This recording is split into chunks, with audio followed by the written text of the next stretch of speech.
Thank you everyone for being here. I'm Catherine Lally. I'm the marketing director at Aurora Waldorf School.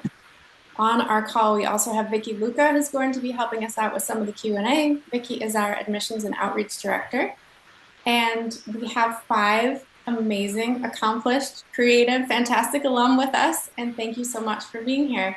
So the format is I'm going to do some general introductions of our panelists, and then we'll launch into some questions, and there'll be time at the end for some Q&A. So for participants that are here, we're going to ask that you please put your questions in the chat, and then Vicki and myself are going to help moderate that in the last 15 minutes or so of our panel. Okay, so to introduce our panelists today. So our first panelist is Joy Deva Balio. And Joy is a speculative literary and fiction writer based in Northampton, Massachusetts. Her short fiction has appeared in the journals Plowshares, the Missouri Review, American Short Fiction, among others. Two stories have been optioned for film and television. She has held residencies and fellowships from Yaddo, Ragdale, Vermont Studio Center, the Elizabeth George Foundation, the Speculative Literature Foundation, and the Kerouac Project. Joy holds an MFA from the New School and is the founder of the literary arts organization Pioneer Valley Writers Workshop. And Joy graduated from AWS in 2000. Thank you for being here. Our next panelist is Sarah Markle. Sarah has been a member of the Charlotte Symphony since 2014 as a cellist. After receiving her bachelor's from the Peabody Conservatory, she completed her master's in orchestral performance at the Manhattan School of Music. Prior to joining the CSO, Sarah performed frequently with the Buffalo Philharmonic, New Haven Symphony, and New World Symphony, and as part of numerous music festivals. Sarah is the creator and founder of Limericky, an online nonprofit whose proceeds go directly toward animal welfare and plant-based food initiatives. Sarah graduated from AWS in 2002. Thank you, Sarah, for being here. Thanks for having me. Our next panelist is Maddie McLaughlin. Upon graduating from AWS in 2014, Maddie overcame a nearly 3-year illness before attending SUNY Geneseo for 2 years, where she played Division III volleyball and ran track. After receiving her BA and MA in psychology and playing Division I volleyball at Arizona State University, Maddie is now a professional volleyball player and has played in Puerto Rico, the US, and Spain. Thank you, Maddie, for being here. Thanks for having me. Our next panelist is Elias Nojame. Elias is our high school student representative on the panel. He is currently a junior at the Nichols School in Buffalo after having completed 8 years at Aurora Waldorf School. Elias's focus academically is history and music composition. He is an accomplished athlete, having played competitive soccer nationally for the past 8 years. Thank you for being here, Elias.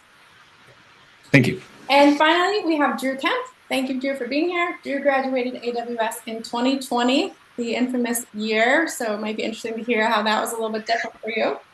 Drew is a musician, actor, and creative. Drew plays both upright and electric bass in myriad genres, including jazz and classical. Drew has been involved in many jazz bands and ensembles, as well as classical performance events. Drew performed in musicals and plays and serves as creative director and producer of Bands Against Bullying. Thank you, everybody, for being here. So to just kind of start it off, I think sometimes the elevator pitch can be tricky, right? If we were to describe what is Waldorf School, based on your experience, how would you describe, what is it? What is Waldorf education? Anybody can take it.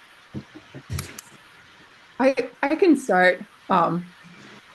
Before I start, I just want to say it is amazing to see so many faces that I haven't seen in like a decade. So I just want to say, like, shout out to the Caros, Mrs. Reed, Ms. Ziner, like all of these people that I haven't seen for so long. I wish I were in the area and I would be more around, but I'm in Massachusetts.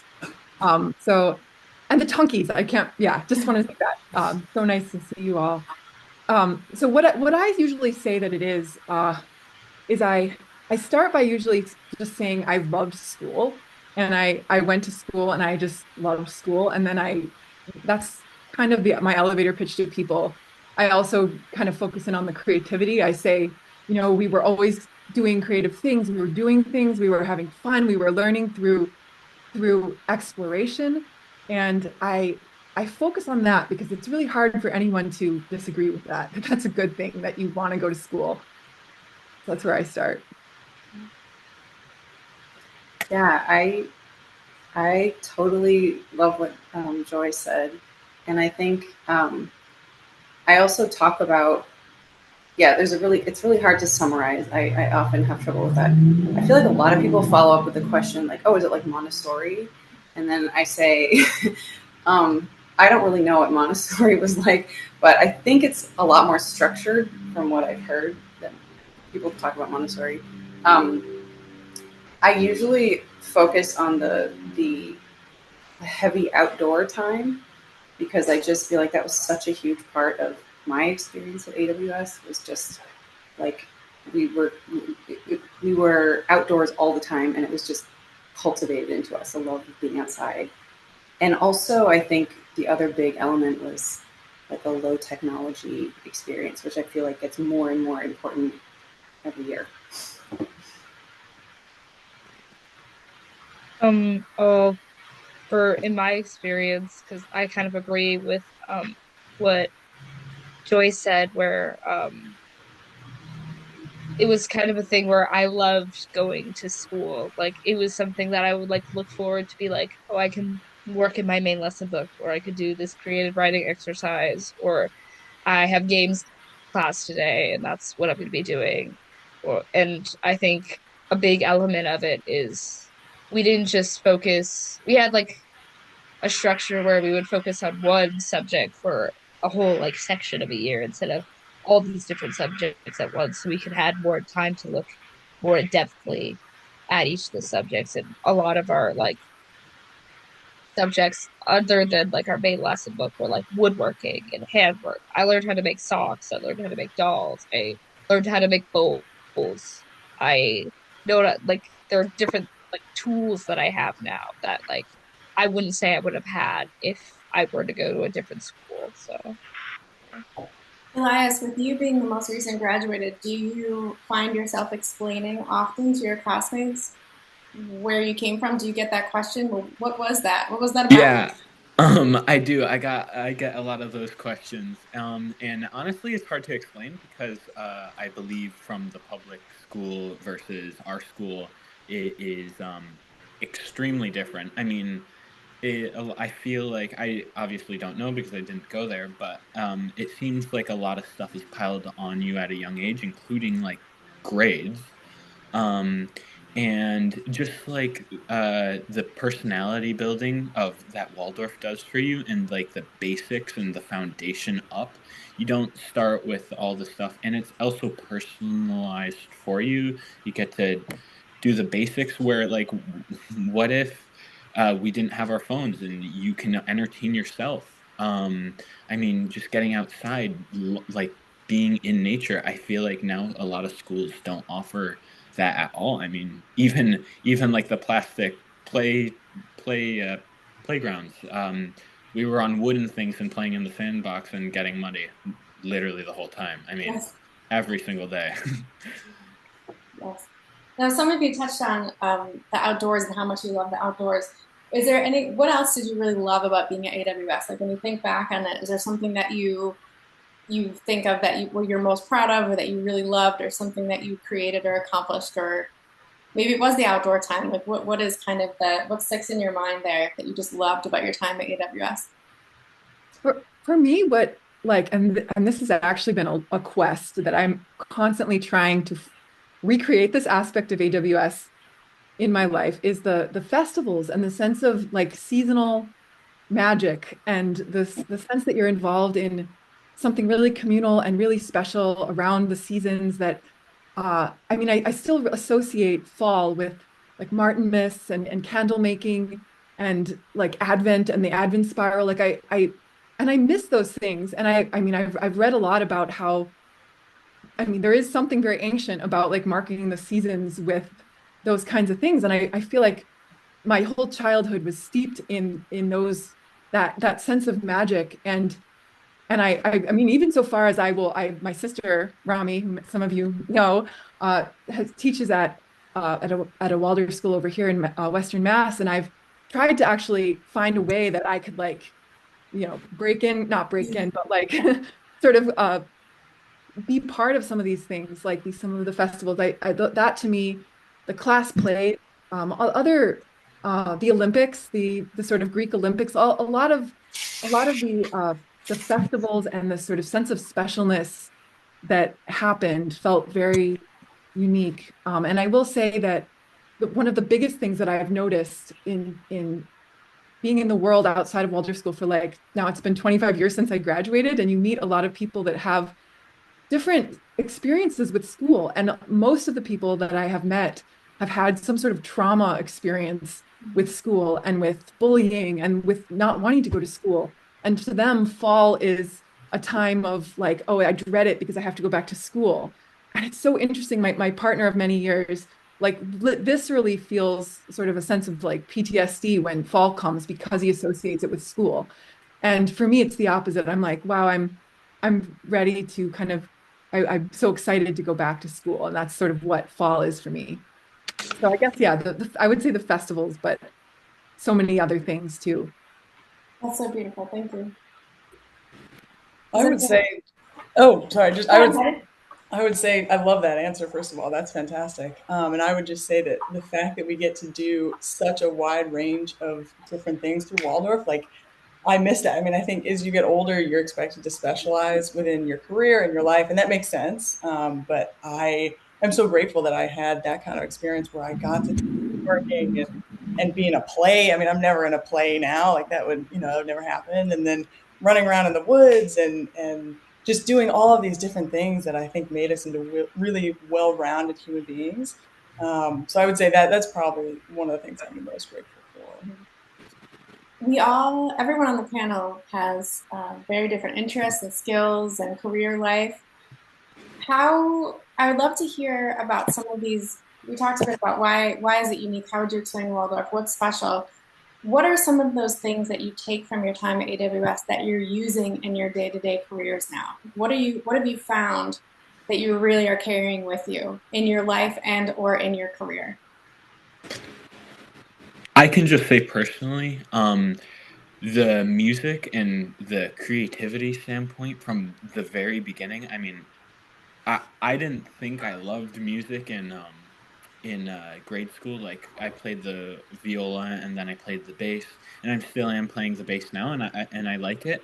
But the creativity mixed with the music, I ended up having a freshman class where we would sample all the music classes and all the arts classes, and we went by digital music, which is not obviously in Waldorf, but as my sophomore year, there's a sophomore class and then there's a junior senior class. And I was so far ahead just on basic skills um, that that Waldorf gave me from the beginning, just on based on creativity. That I was able to skip the sophomore class entirely. First of all, because I was able to read the music and do all the musical stuff that Waldorf taught me, but also just have the creativity to make new ideas and not have the robot make it in already pre-made samples of music, but to make my own. And so I was jumped into the junior senior class my sophomore year, and then for I guess this past year I did my own independent study, more focusing on like specific beat making and like background music and stuff like that, and like to back up the vocals and stuff. Yeah, I can agree with Elias because I had found, I was thinking about it, I had found like like before everybody's like, what's that specific thing that I'm like, oh, that's a Waldorf thing, like plays every year from first grade to eighth grade with different depending on our blocks and depending on what we are studying that year. I think that that has been with me, that theater aspect and the music aspect as well, because I play bass and I played with Elias and like in the Waldorf. I was like eighth grade, like seventh grade or sixth grade, I think. But like that has stayed with me now because now I am a jazz-based major. And I have stuck with acting because it was something that I was introduced to. I came to the school in third grade and I did a Waldorf school before that. And I was in public school before that. Um, um, Being introduced to that, like, and bringing it through now, I did musicals in my high school years, and now I do like improv. Theater is still a part of my life in doing like an improv club in while I'm here at college, I go to Studi Purchase. And jazz, I'm playing jazz bass as a major. It's something I'm trying to pursue. And you were talking about musical composition, and I found that I also enjoy like composing music and producing music as well. And I'm kind of looking to take a minor in it eventually as well, for classical composition. So that I feel like, in the aspect of, I feel like one thing I was thinking about is in Waldorf, you were talking about like the festivals, and I feel like as like a student in every grade, you're involved in the festivals in some type of way. And it feels like such a community event. It's such an event that we're all like taking part in and putting like our little thing in the pot and our little ingredient in the pot, to where when I've moved up in schools, I look for ways that I can involve myself in like the school and like educational community that I'm in. Like I'm looking to be in different events. I'm looking to be like, hey, there's this new thing that they're trying to do that we used to do in the past. Let's get back into that. I want to be involved in that. Because in Waldorf, I was involved with making the dragon bread at one point for like Michaelmas, and I was involved with making lanterns for Martinmas, and I did the maypole, or we pulled and carried the maypole for May Day. And that aspect of being fully involved helps me be like, whenever I get to a new place, be like, what can I do to this place to make it better? Because I'm excited to be here and grow here. So I think that's something really important to think about Mhm. too. I think one misconception about Waldorf education is often that we're only teaching arts and creative arts, but in reality, we're teaching academics using arts as a vehicle to teach those academics. How has that aspect of the education influenced you? Do you feel like you left our school with a solid foundation in academics? Has it changed how you learn perhaps science, math, history type topics? If anyone could speak to that. I mean, it's interesting. Kind of what Drew was saying about feeling comfortable in so many different spheres. That's kind of how I felt, and I noticed that that attitude, that sort of ability to try different things and to feel like I have a place experimenting in many different fields and skills.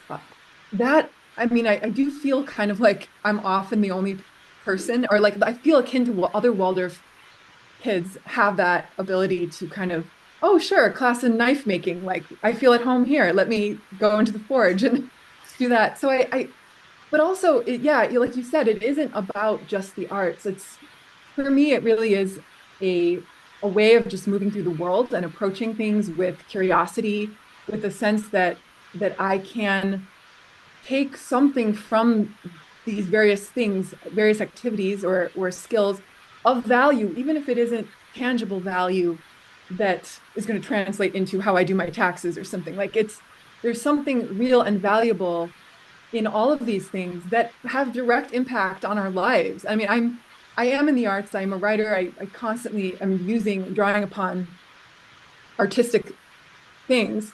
But I also feel very comfortable in the world in things that are not artistic. And I kind of, in a way, always have. And I do think that there is something about the broadness of experience you have at Waldorf that situates people to just be comfortable learning and comfortable exploring, and that is a much more valuable skill than having like a particular like skill set of technological stuff or knowledge. And I do use technology constantly. I'm like I use social media. I'm in my work. I use the internet essentially to in all everything I do. So it yeah, but and yet I think the mindsets of Waldorf are what really translate. Yeah.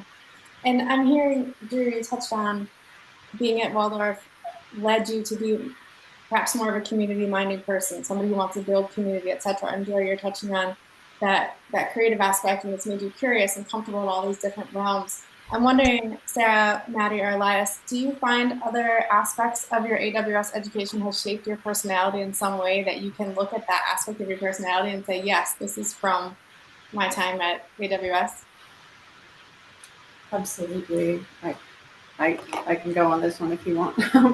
Yeah, I feel like I was thinking about this today a lot, just sort of in preparation. But I was thinking about the idea of being countercultural and being sort of unafraid to stand up for something that you believe in, even if it goes wildly against the grain. And I'm not entirely sure how Waldorf instilled that in me. It was probably a very complex process, but I'm positive that it did. And um, I feel less afraid to be, um, yeah, to be a little countercultural or a lot countercultural. And I'm pretty sure everybody here can relate to that. I love that answer. I think that's fantastic. I totally agree with Sarah on this one that it's like, choosing Waldorf is different than the norm. Like everybody knows that.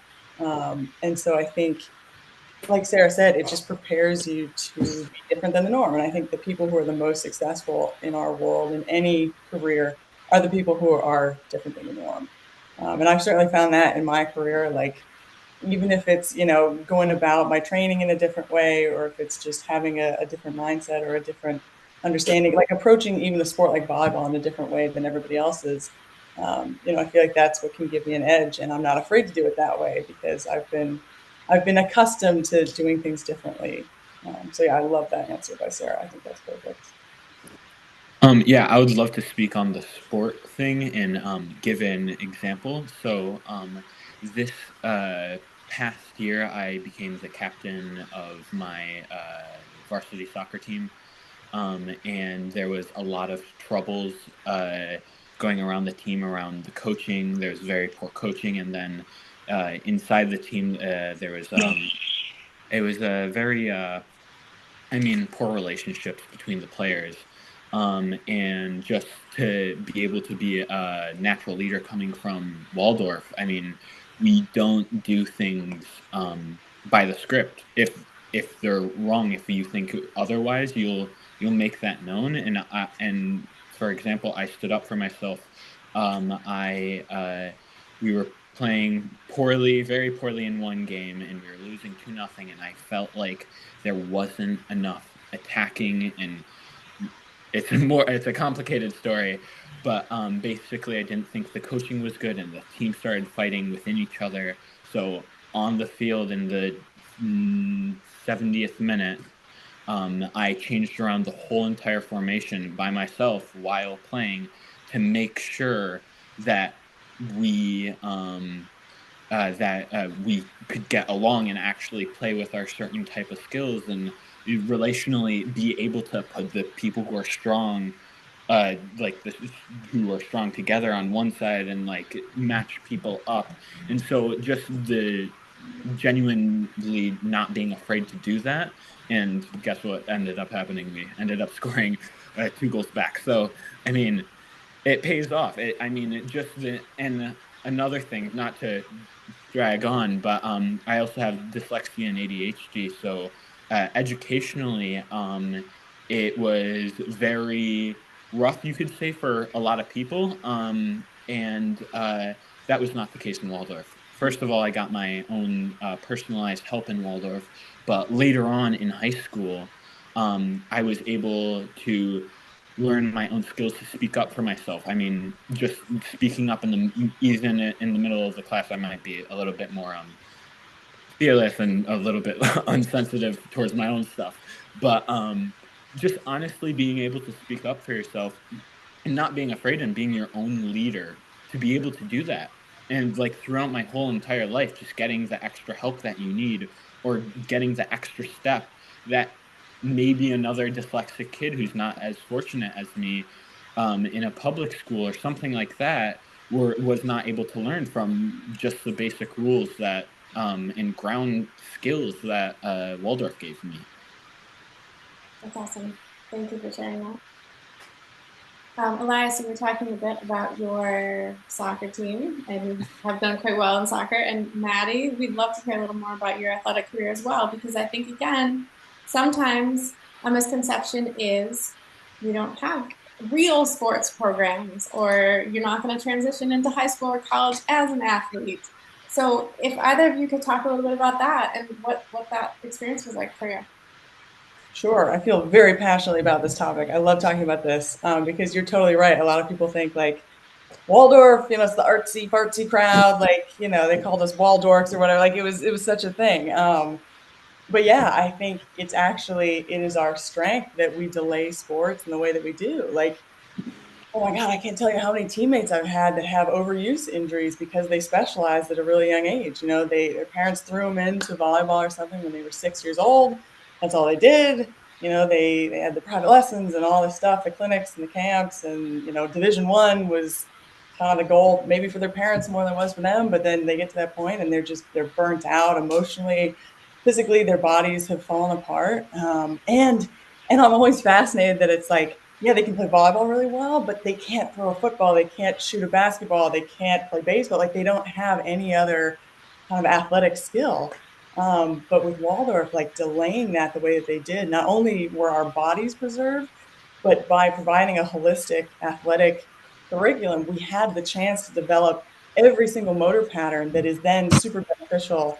And as a pro athlete in any sport, I mean, it doesn't matter. I find that I'm able to translate different skills that we learned when we were small kids into my sport now, and I have kind of a much more well-rounded approach to my sport, even though I've specialized now, of course. But oh my God, I mean, what a gift to be able to delay it in that way and to have that many different motor patterns thrown at us in so many different ways. Have you found that interacting with your teammates or interacting with the game itself, as kind of like Elias was discussing, have you found that that's been shaped at all by your time at school? For sure. I mean, even just not having technology, I think has allowed me to be a human being that is fully present with other people, which is sadly really rare now.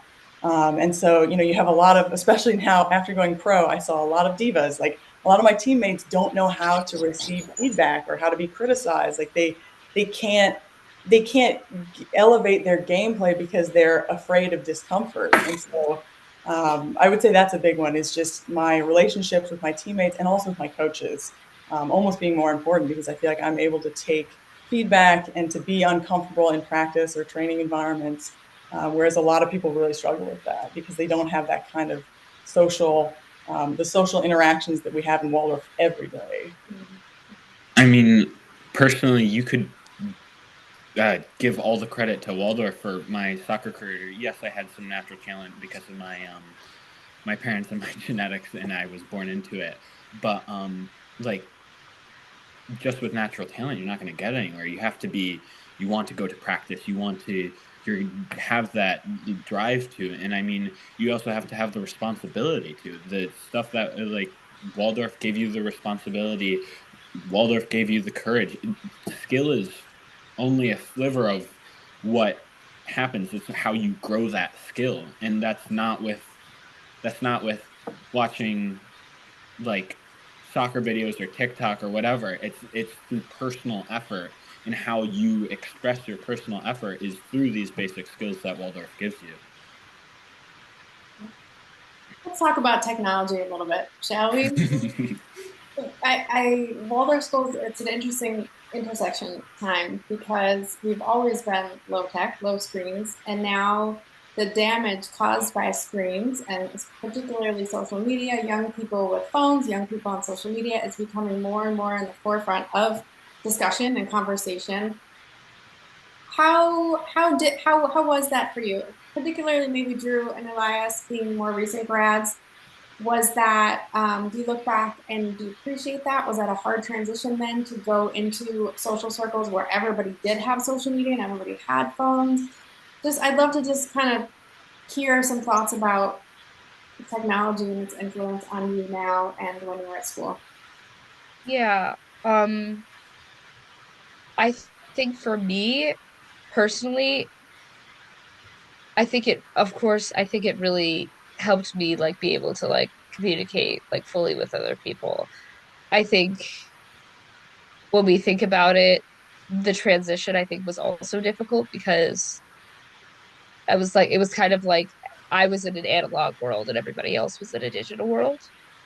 Where I was like, oh, let's have our moms call, or I'm gonna use the home phone. Wow. As soon as I got to high school, it was kind of a situation where it's like, what Instagram do you have? Or can I text you on Snapchat? Or can I use this app or use that app?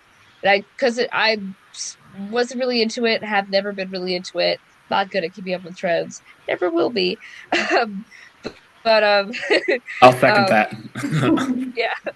Um, but it's a thing where I think the disconnect really it helps me every day. Like, I'll be frank with you right now. I have to go find my phone after I'm done with this anyway. But I was like, I have my keys and I have my computer and I know how to email and I know how to call. So I'm gonna hop on and say hi, of course. But I think it allowed me to like for me, being in Waldorf and not having a screen was a normal thing at home as well, because that's how my home life was as well. We had DVDs, that's it. So it wasn't really a change. It was more like a social change later. And even then, I'm not a phone person very much. Like, I'm on my phone when I get on. Of course, it's a phone. Sometimes it's hard to get off. But like, once I'm off, I might be off for 3 days. Like, I might be like, you can text me, you can call me, only way you can contact me. I'm one of those people who won't have my phone out often at all unless I need to text somebody or get in touch with somebody. It'll be in my bag. It'll be in like my pocket or something. It's for me, I can live without it. It's not like another part of me. It sometimes is difficult though when you have a transition from Waldorf to like outside of Waldorf where everything is on the phone. So I think it's a good thing. It's an excellent thing actually because it really helped me like create better relationships in my life. But it is a transition that I think is important to like think about as well. But I it helps me so much. I don't need it. I don't need it. So why do I have it? Kind of how it is. So Yeah, for me, I mean, I am so glad that I did not have a phone or anything in grade school at all. I only got a phone when I was a sophomore. For Christmas, I got a phone. So, uh, I mean, it makes the most of your life. I mean, when you don't have a phone, you have to have a relationship with the ground or the wall or hand knitting and stuff like that. You have a relationship with the tree next door. I mean, that was all what the hikes were. I mean, we were drawing trees, we were touching trees, we were playing with trees. I mean, it was the whole experience. And how many kids have that nowadays? And how many hours are kids taken away from technology? How many like they probably have half of the experience that we do because we just weren't on screens. And I mean, socially, it was my freshman year. It was rough. I mean, it feels like you're missing like 2/3 of the rest of the social life. It's like you're missing 2/3 of the person. Um, but then you realize, like, this is the actual like when you're talking to them face to face, this is the person that you're talking to. Like you can make them more of who they are when talking directly to them and not through a screen.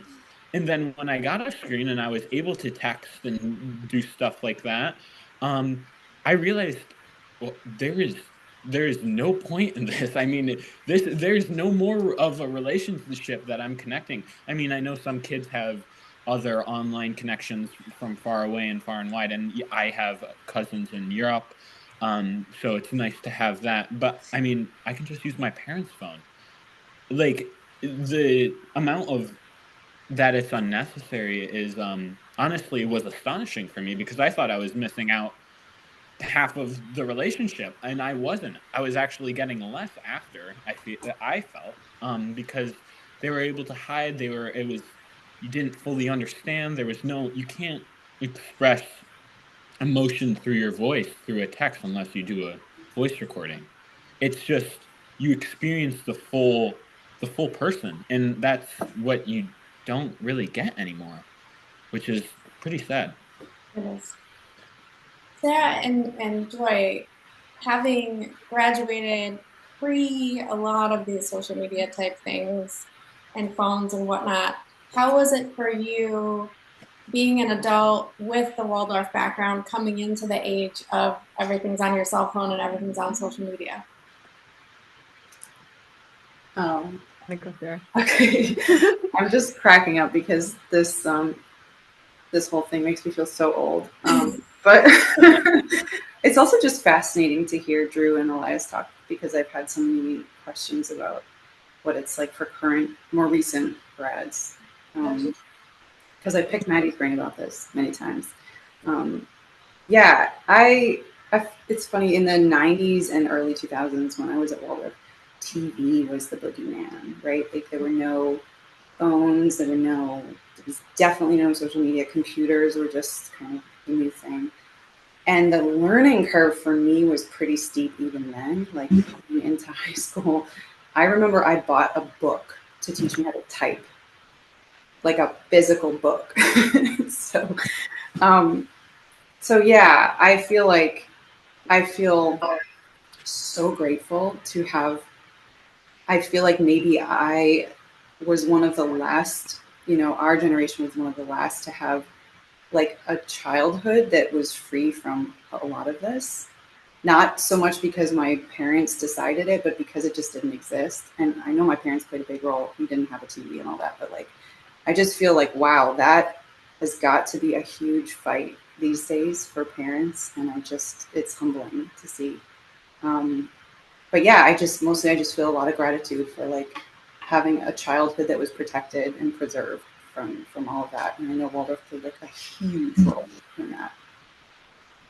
I fully agree with Sarah. Yeah, I feel it's interesting. Hearing everyone speak, it's very interesting to hear the gratitude that I think all of us are saying that we didn't have, that we weren't really around those influences. And for me, Sarah and I were at school together, and there was nothing, I don't think cell phones made an appearance until I was in college, that people were even having cell phones.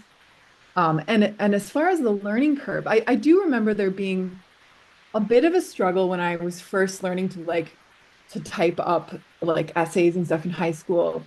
But I think a lot of that was just that most families didn't really have computers at like in the early, I mean, maybe some did, but it certainly wasn't like it was now, where everyone is just doing everything on a laptop. um, and I think where it is now for me, it's interesting to have such an appreciation for no technology growing up and seeing how that led to me being really creative with just how I use my time, or being able to entertain myself and to invent games and to play in a different way, and to be okay with, like Elias was saying, like the tree was like so fast, interesting, and like you're in the woods and you're playing, and you're not really bored really ever. That was to me, and I see so many younger kids now, and it's like it feels like boredom is a thing that has sort of grown with a different generation of being exposed to all this. But I do want to say it sort of another perspective, which is I do use technology, and I actually have like I know we all obviously do to some degree, but I actually do have a lot of appreciation for sort of the tools that especially being a writer and an artist, and like there's a lot of community that has for writers on social media, and like I do use all these things that on one part of myself really doesn't love them, and then another part of myself does actually see them as like a tool to kind of forge community and connect with other writers. And in my work, in my organization that I created, like there's a lot of community, there's a lot of events, we're constantly sort of getting the word out, and I'm really grateful that those tools exist. And it's interesting to sort of embody both, to feel like in myself there can exist appreciation for not having that around when I grew up, and then also appreciation for it now. And that I think Waldorf graduates and people that go through Waldorf school can be both of those things. And you can learn, and you mean I built my own website through just kind of figuring out how to do things. So yeah, I think all of it can exist. And just because you grow up without that and you let yourself sort of develop without those influences doesn't mean you can't also learn and use those tools and be just as ahead and far along as everyone else. Mm-hmm. Maddie, what's your take? Do you feel that sort of yes and perspective with technology? That yes, you're thankful that you didn't have it as a youth, but you use it and it's a helpful tool and you're able to navigate it in a healthy way? Absolutely. Yeah. I mean, I felt a lot of pressure when I transferred from Geneseo to Arizona State because at the D1 level, especially at that time, they were all about like building your brand and marketing who you are. And then NIL came out. And so all of a sudden you can get paid. And so it was like, okay, how many Instagram followers can you get? And that will contribute to your brand and whatnot. And so at that point, I just decided to opt out of it. Like I've never had Oh, God. Snapchat or anything like that. Like I have decided to remain out of that. But then at the same time, I watch a lot of volleyball film, and so I'm on a screen, unfortunately, a decent amount of the time. And so, like Joy said, I do appreciate the fact that I mean, there's this huge database. I can watch any volleyball game that's been played anywhere in the world. I can appreciate that element of technology while also maybe opting out of the more detrimental elements of it. So I'd be curious to hear from everyone, and maybe particularly from Drew and Elias, to start that transition to high school. We touched on the school's different now because there's that technology element. There's that, hey, what's your Snapchat? What's your handle? Coming into the first day of high school, that's really present. I think some of the biggest questions that we get from parents and prospective families is, well, your school only goes till 8th grade. What is that transition to high school like? Is it okay? Do your students do all right? Is that hard? How do they manage that challenge? So I'd love to just open the floor and talk about that a little bit. Personally, I didn't go to a public school, so I don't know how very big of a change that was, but I had a pretty decently big change with Nichols. But it was honestly, I don't mean to make it easier than it sounds like. It was super easy. I thought it was going to be really, really difficult. I mean, the style of teaching in the class was a little bit more nuanced, and like with smart boards and stuff like that, and just literally like the physical things that you're seeing and the physical ways that you're learning. You're thrown a lot more papers, and to mention everything is on technology now. So I do all my homework on my computer, which is a rough.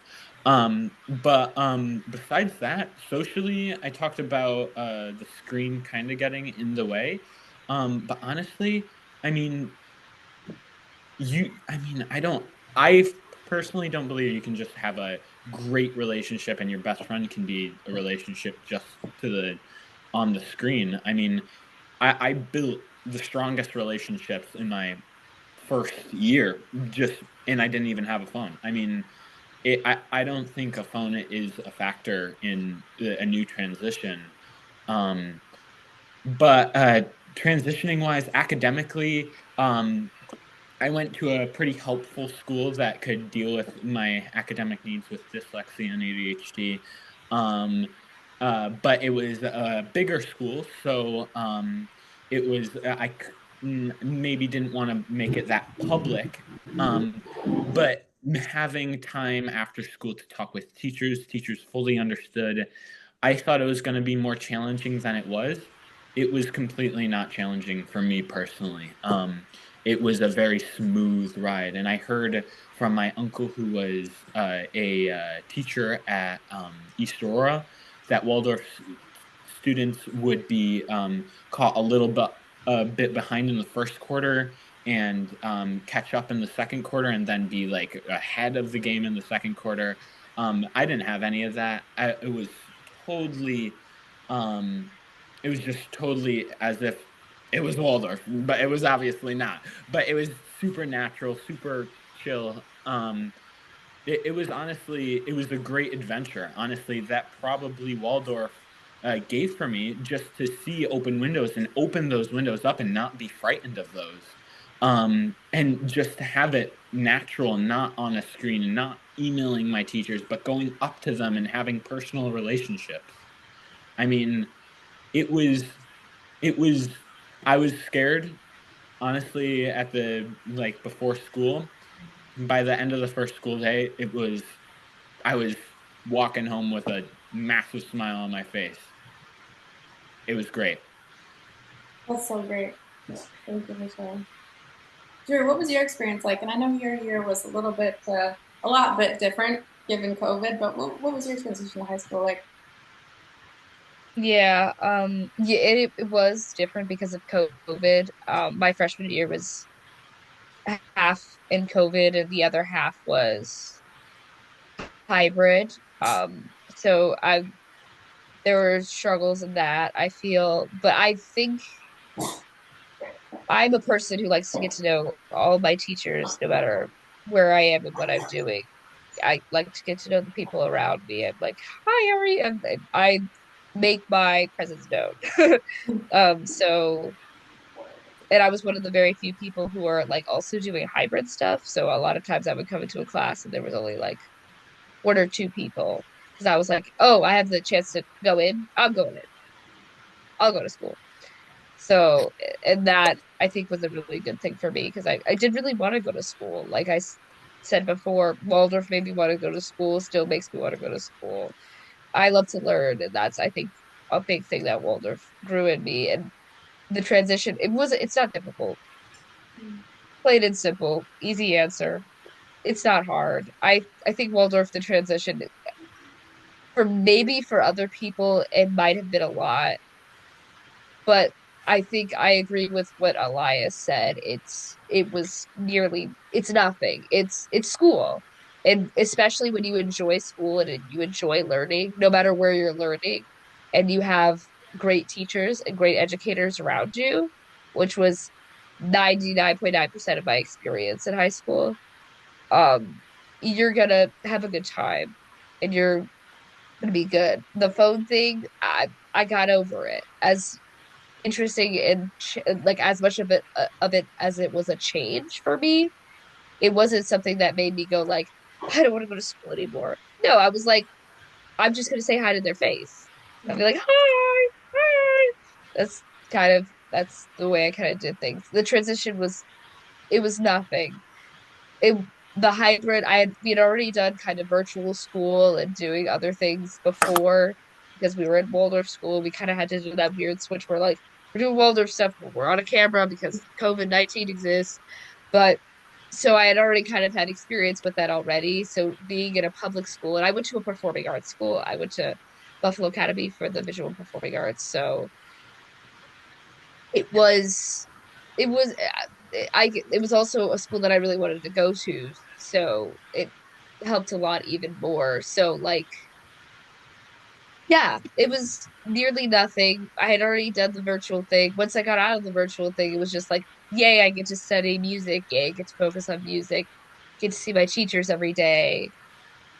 And even now, if we think about maybe how it's affected me in college, I think I maybe in a sense it kind of reminds me more of Waldorf. Maybe that's like a shift backwards because there are longer classes, more focused time, more kind of time to breathe. I My campus is very woodsy. It's like smack down. It's like an hour. It's in like Westchester. It's like an hour from New York City, and it our campus is just filled with like wilderness. Like I can walk outside and like take a walk around the loop, and it's just like a whole little like creek and stuff, like little stuff like that. But yeah, the transition was like nothing. It prepared me. I was ahead of the game. I was ready to go. I did advanced placement for math. I took pre-calc in my senior year. So I I was ahead of the game. So yeah. I would love to add on that the idea was very blown up that it would have been a hard transition, and it's sensible. Honestly, you're looking at Waldorf, and then you're looking at a school, any other school, and you look at them and you're like, oh my gosh, these are two completely different schools. Um, it was really easier than I thought it was going to be. I think because I was able to make my high school more like Waldorf and treat it more like Waldorf, where you were able to have those personal connections with teachers that where maybe other kids wouldn't. So I kind of made my high school for me more like Waldorf with those personal experiences and personal relationships with teachers and people, honestly. Mhm. Did any? Yeah. Oh, sorry. Go ahead. Oh, I had like a thought and I was like it's like I think like everybody's been trying to get at is like Waldorf is a way of thinking and a way of interacting. So I'm having it's like Elias said, like going to school and being like this. I'm making it more like Waldorf. I feel like it's the way we've learned to interact with like our like educational environment in Waldorf, where we can be reach out to our teachers and feel compelled to be engaging in the class and learn and like it's a Waldorf relationship that we can have no matter where we go and we keep it with us. So yeah. Did anyone experience? I'm thrilled, Elias and Drew, to hear your experiences and your transitions were easy, and we hope that, of course, for all of our grads. Did anyone have a different experience or sense or feel social or academic challenges like you weren't prepared for that change in any way? I oh sorry, did I just interrupt something? Okay. I feel like my academically it was not a big actually we all went to East Aurora, didn't we? Um, Academically I didn't find it too difficult. I think there was a little bit of an adjustment period because the kids coming from the middle school, the public middle school, their classes sort of dovetailed nicely into what was being taught at the freshman level, and so our eighth grade classes didn't do that, and so there was a little trial and error about like what level we should be in. Um, I think for me socially, it was a much bigger difference, just because I graduated with a class of like I think 12 people, and so there was this sense of like almost familial bonds with my classmates, and then going into a class of 100 plus, which is so small, I know, for a lot of public high schools, but it was huge for me. um, I just remember feeling like I was just in a sea of people all of a sudden, and so there was a lack of that sort of like really special attention that we were given, and that was an adjustment for sure. And it took me a little while to find my people. Yeah, I think looking at you, Rachel, by the way. Yeah, it took me a while to like find people that I really connected with. Um, and I was really grateful also to like Deva's class, because you guys and the one under you had gone ahead, and so I felt like there were already some Waldorfers that were there, and you were like, it's okay, guys, it's gonna be okay. Also, Sarah, thanks. Well, yeah, I feel like we all kind of were lemmings off the cliff together in a way. Yeah, my class was the first graduating class, and I feel like there was from AWS. I feel like there was a lot of like just trial and error, like figuring out what we might need to know.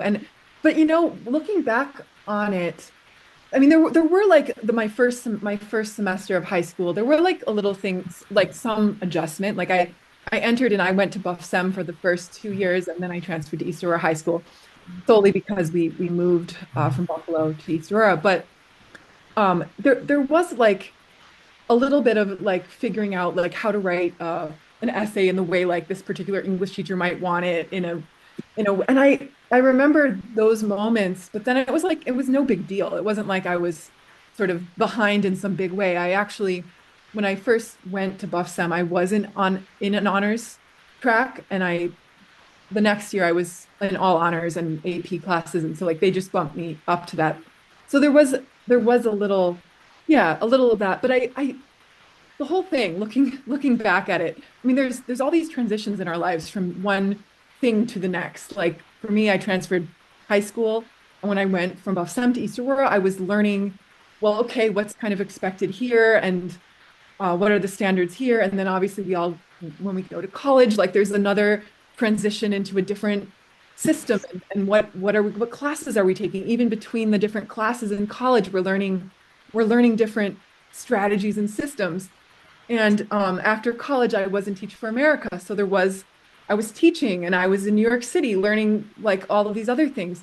So I don't, I guess I feel like we may find our people in high school, or we may find our people in college, or we may find our, like, I guess what I like would advise people is that there's all of these different places where we might find our people. And for me, it was actually much more in college.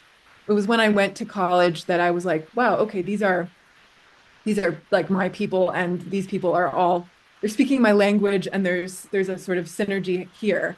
Of course, Waldorf, I felt that too, but I didn't really feel it as much uh, in the middle years of high school. And yeah, it didn't deter me. I was like kind of focused on what I needed to do while I was there, and I appreciated the clarity of high school, and like in a way, I actually rose to the challenge of the fact that there were grades. It was a very straightforward way of, mastering a system and kind of getting somewhere.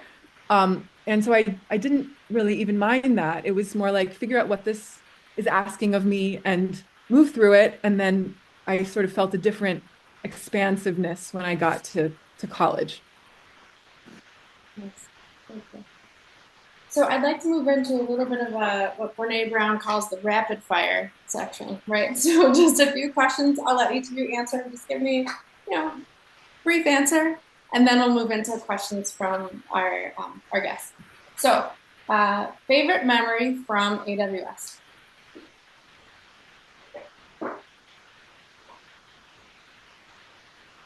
Or a favorite memory? I'll say Greek Olympics in Toronto with Mr. Tunke. I'd say Hawk Circle. One of the best experiences of my life so far.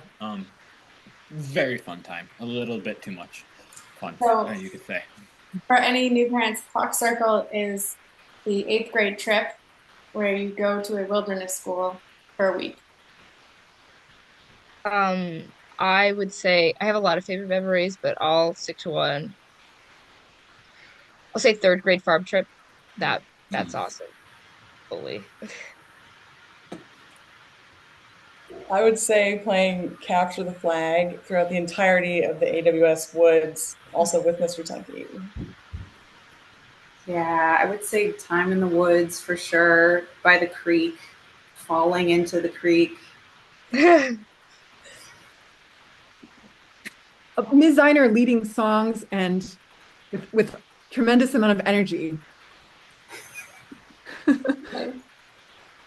What is one thing that you'd want families to know about AWS and Waldorf education?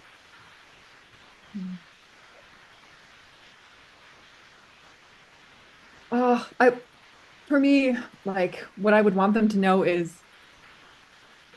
something that I sort of call the emotional footprint of school is so powerful. Obviously, we know this. And so what Waldorf really is giving children an emotional footprint that is in the most formative part of their life, that is about fun, that is about play, that is about learning, creativity, connection, community.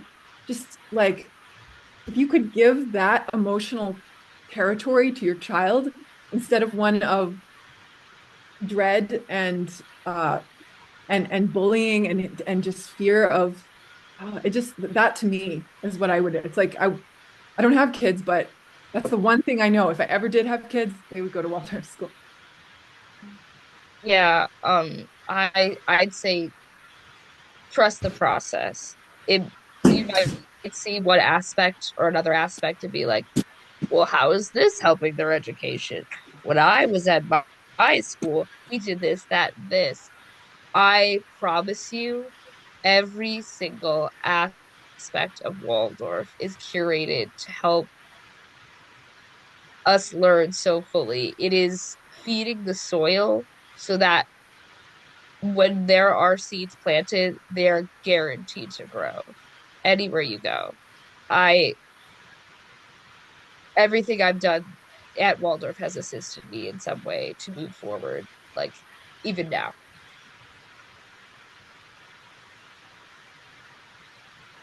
I would say that that music is woven into everything about Waldorf. Like, I don't think it's a coincidence that three of us are musicians on this panel. I think it's just it's infused into the everyday experience of a Waldorf student, and we're singing constantly, and not like scream singing the way you do at like a birthday party, but like you're singing, you're carrying a tune, and I think that that has instilled in all of us just such an appreciation for music. Also, the same with movement. Actually, I would say, like, yeah, Madigan for you. Dang, just stole mine. Thanks, Sarah. Yeah, I was gonna back off that and say that movement is also just in everything we do at Waldorf, and even if you don't want to go into athletics, that is just tremendously beneficial in anything that you do. And I think also just the idea that like Waldorf teaches you how to fish instead of giving you the fish, and I think regardless of what you do, that will help you. Yeah, I would love to say the character building. I mean, personally, I'll go back to my learning difficulties. I was able to conquer that and conquer them, and obviously, less people would be less fortunate, even if they're trying as hard as I am. Um, but it was it was building me from the inside out, and me being able to stand up and even those odds against me, and make them a part of like a superpower. I mean, I'm the only kid who's going after school and asking for help and stuff like that, and just having those extra opportunities that a lot of kids don't have, just because of the physical foundation that you are build up until the last seconds of your last year, were spectacular, unmatched. I mean, I no other kid I've seen at Nichols um, is ever able to do that. I mean, other kids do try, but you don't see people having conversations. And for example, I'm not the only one. I could see Callaway Nussbaumer, who is also who went to Nichols as well.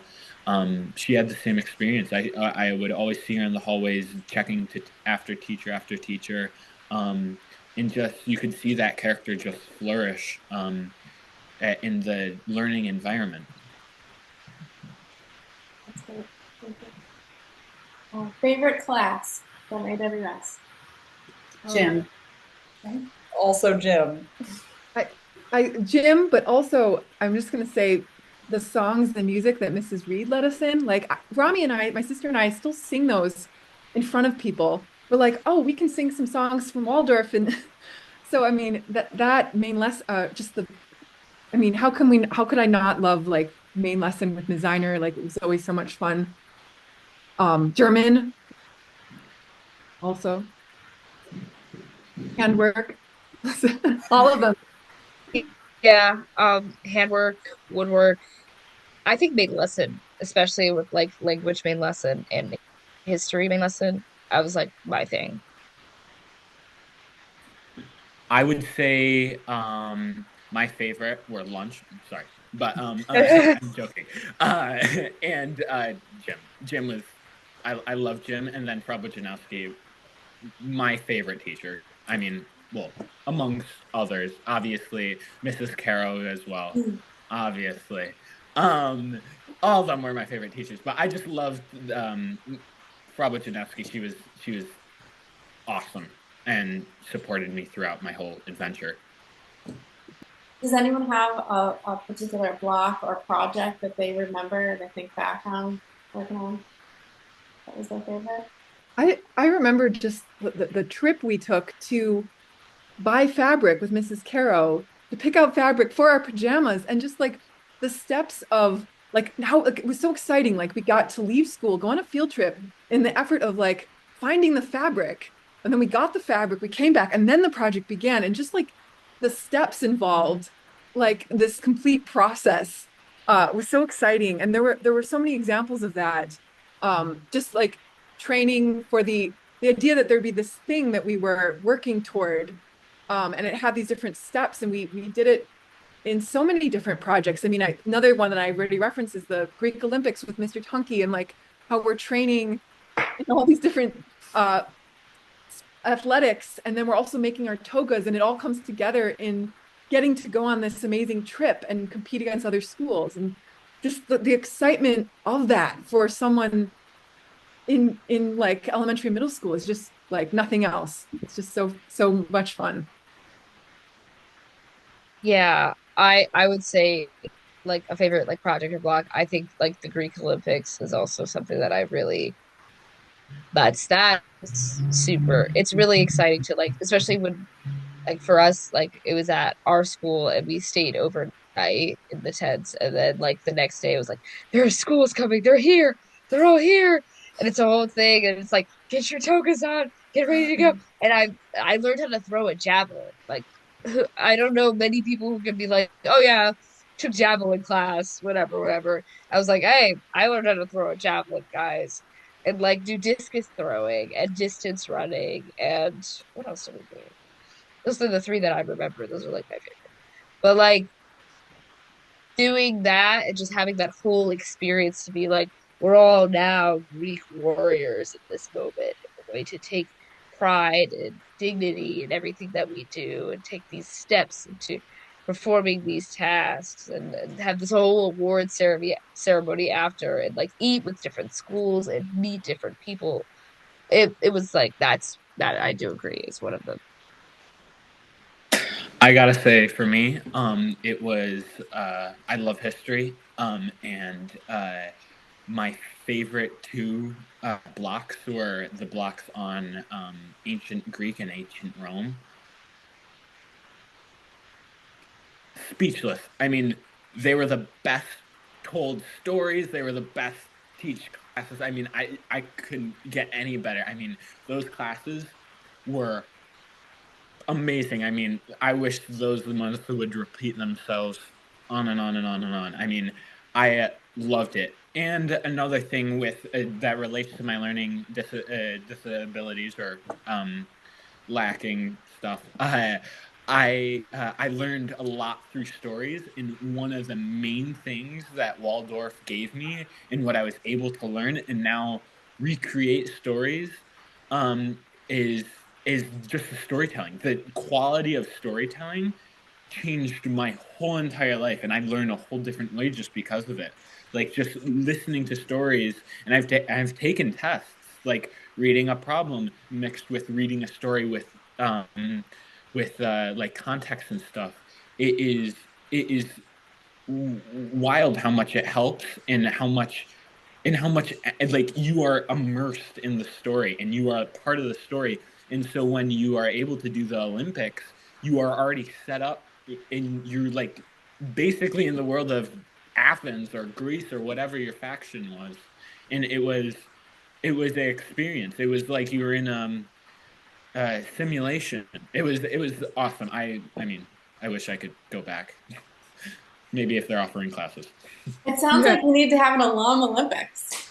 Yes, Olympics was So the best. That and field day. Field day was Yeah. awesome. Last one, favorite festival.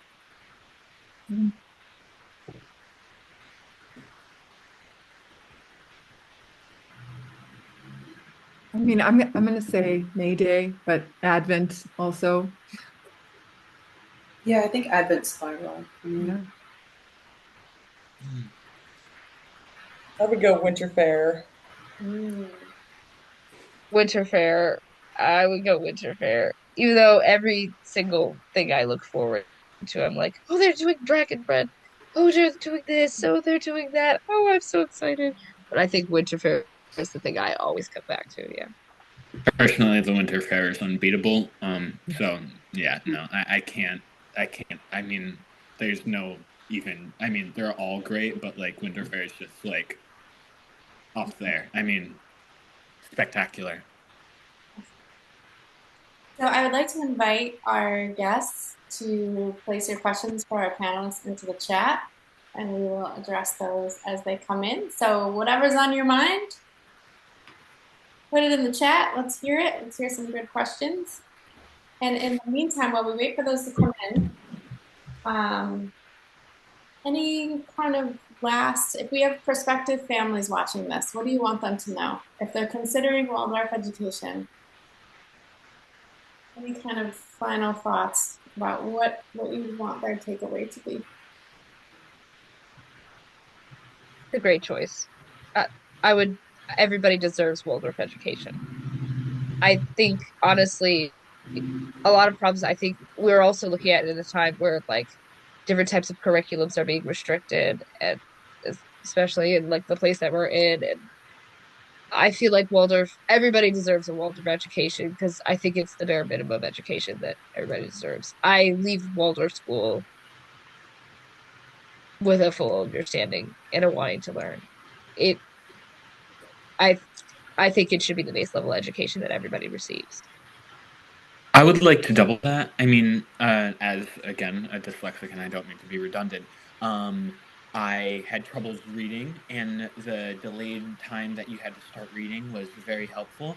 And then on top of that, the grade system. Kids are graded from very early on, and you think about the grades. And I've fallen into the trap of in high school. From the beginning of high school, I was like, I'm just not going to focus on the grades because grades don't really matter. And just the viewing of that and not being sucked into all the grades, and all the pressures of schooling, I mean, is amazing. I mean, I didn't grow like this is personalized to me, but I didn't grow up with stress around academics. If you tried your best, or if you tried to make what was offered, you would have gotten it wasn't even a grade. So you would have gotten a great review or whatever you call it for like when parent teacher conference. I mean, the grade system um, was so necessary to my education that I mean I believe that will carry on throughout my whole entire life. Just not caring about being graded even throughout college. Um, it's so necessary because you can just fall into the trap of I just have to remember it for the next day when I have the test, and then you can forget it. No, you need these life skills that Waldorf teaches you and Waldorf ingrains into your head. Like I still remembered stuff of the ancient Greek and ancient I think Romans. in my grade, we had there was like a bunch of people that actually were almost like chomping at the bit to like try our hands at being graded. And I remember my art teacher, Ms. Ziner, started giving optional homework, and like there was this sense of like it. My relationship to it when I went into high school was not one of resistance. I was like, oh yeah, like yes, let's try this. I didn't have a dread of it, and actually, I I don't even to this day. I'm like, bring on like it's there's something so just kind of objective about it. It's like the rules feel very clear to me, and I just kind of approached high school that way. I'm like, I'm gonna just try my best. I'm gonna study, and I'm gonna use this time of very direct and clear structure, which I will never probably have again in my life, except in college to some degree. I'm gonna use that, and I'm gonna try to do as well as I can.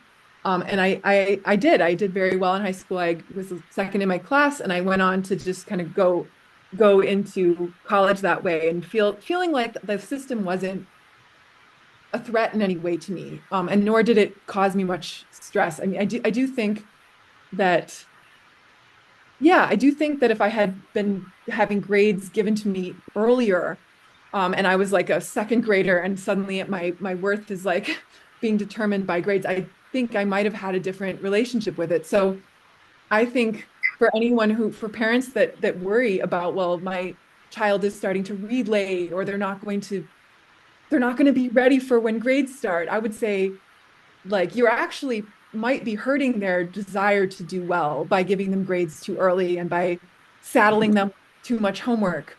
Like, don't worry that those things will kind of come naturally, and that given space from that to really be how they are at those ages,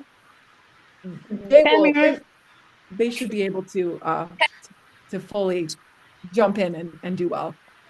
So thank you. The question that came into the chat, just for anybody who didn't see it, was what were your relationships to grades and getting good grades when you entered that world? So thank you for addressing that so eloquently. Does anybody else have any thoughts about your relationship Yeah. with grades?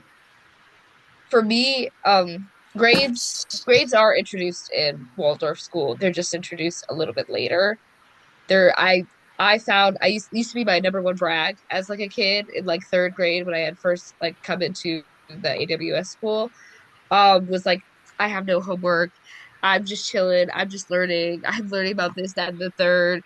And I don't have a paper on my desk when I go home. I just go home. I hang around. I play with my dolls. I do my thing. And I'm done. The next year in fourth grade, it was like our first kind of introduction into homework. And there was not, I feel like there was not a pressure for it. You obviously had to get your work done in time. You obviously had to do your best and do well, but we had time for corrections. We had time to look at the over the homework. We had time to, we were learning, a lot of times the homework had to do with, we had spelling books, so we would have spelling books for a week, and on a certain day would be due. So we would work on certain things for that time. And we, a lot of times, will have a block during at least one of our semesters that allows for us to like even look more even in depth on the homework that we might be doing. We had math, we had spelling, but I think with it, especially in like me and Waldorf, I could like it allowed me to handle it more. It allowed me to be like, this is just, it allowed me to understand the reason for homework. And I feel like a lot of times when you're introduced to homework quick, it's about the grades, it's about this, it's about that.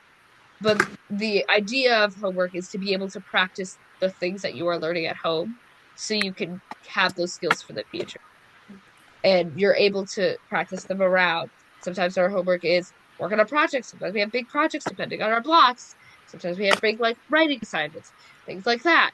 Or we have just our regular math homework for day to day and our regular this homework for the day to day. But it helped me understand exactly why I needed to do my homework and exactly what is important. Homework isn't work to be sent home.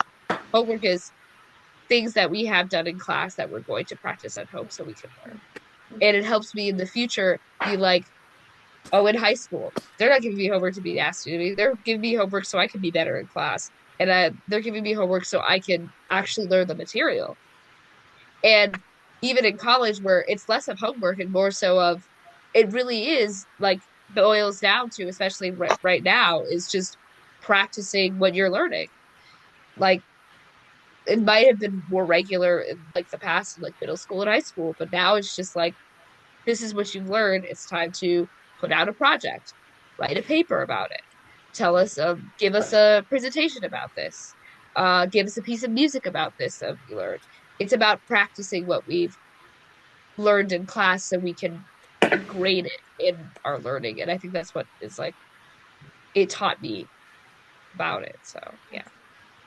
A question came in, how do artistic classes and festivals support the academics?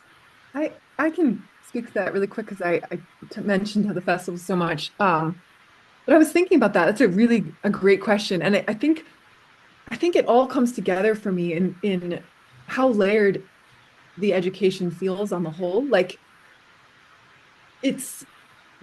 you're learning maybe say let's about like the saints in second grade. Like maybe you learn about Saint Martin. And then there's a song that you might learn in German that is about Saint Martin, and so that's sort of woven into that. And then there's Martinmas, this festival that happens, and you're also making, and also at the same time you're learning with all of these different historical figures or a particular time, like we all talked about the Greek Olympics. There's sort of this layered approach where we're learning about the history of it, and that of course we're practicing the skills of listening to the teacher in main lesson, kind of listening to the oral telling, to rewrite that ourselves, to kind of comprehend and sort of put into our own words. And then there's these other aspects that involve more aspects than just sitting at a desk, which is the festival aspect of it. Oh, we get to now experience making a lantern and walking around with our lanterns like Saint Michael and the dragon, or representing. Oh my gosh, I feel like I'm failing on some level, a test of my memory of all of it. But there, yeah. So when I think of it, when I think of the festivals and the arts, and how we spent hours working on our main lesson books that relate, it all feels so intertwined in the love of learning. Is that one lesson might have had many different permutations into these different artistic areas. So yeah.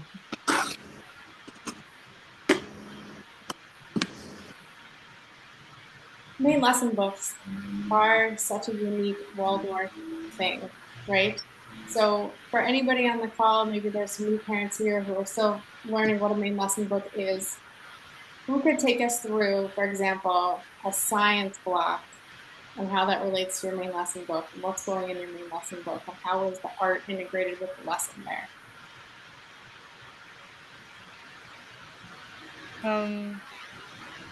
Yeah, typically, let's say we open up a main lesson book, there's a title page. We have to design a title page, usually, depending, let's say we'll have science experiments. I'll say physics. I think physics or chemistry, one of the two, probably physics and chemistry. I feel like that was one that I had. Open it up, there's a title page. Next page, we'll have, a writing assignment that we've written about where we'll do an experiment in class before we'll write in our book, and we'll write an observation about our experiment, the procedure about our experiment, observations of our experiment. I think I said that already. And then conclusion about our experiment. I remember this. And then we write them out, we put them in our rough draft notebooks, we get them corrected, it comes back to us, we'll review what we looked at in our experiments, review what have we done, and we write it out in our main lesson books. And a lot of times, 90% of the time, we will draw a picture with it, displaying the experiment that we might have done. And even in that picture, then that will be one page where there's observation, procedure, conclusion, picture of the experiment that happened. And we'll go over in class. Oh, so let's say we put pine needles inside a flask and we'll burn it. That's like I believe that was experimented. It smoked, it burned.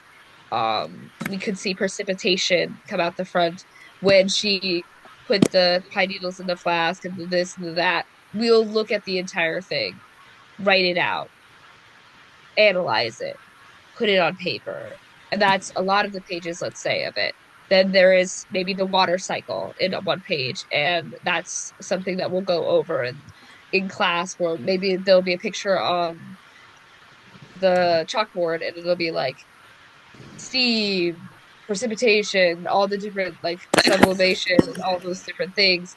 We will go over it, we'll write it out in class, and then we will copy it in our main lesson book with an illustration that also displays it. So it's kind of just an portfolio. It's essentially a portfolio of all your work and all the things that you've been studying and looking at in class, but in a final draft, presented, polished way where it is presentable to be as even as beautiful as an art piece. They're kind of supposed to be very detailed and artistically made, but still have all the groundworks of it's like an experiment and what you write down in your notebook. So Thank you, Drew. That was a great explanation.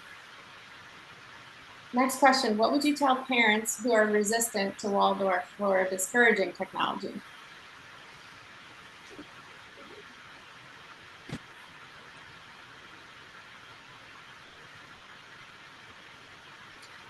I don't know how to answer that question directly, but I know this from my husband who works in tech,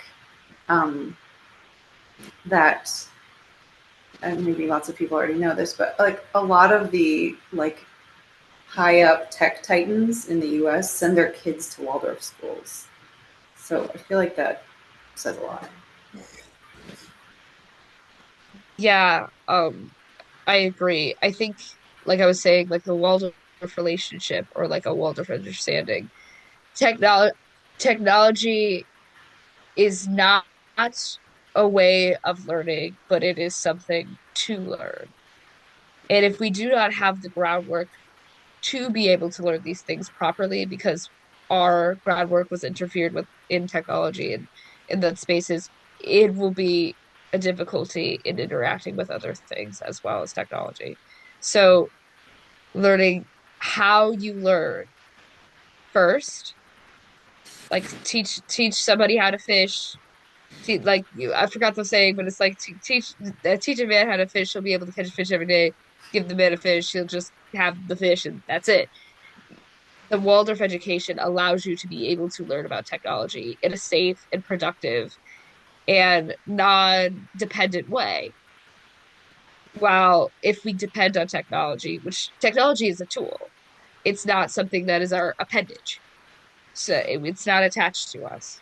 So if we simply just learn how to use it as a tool, as what it is,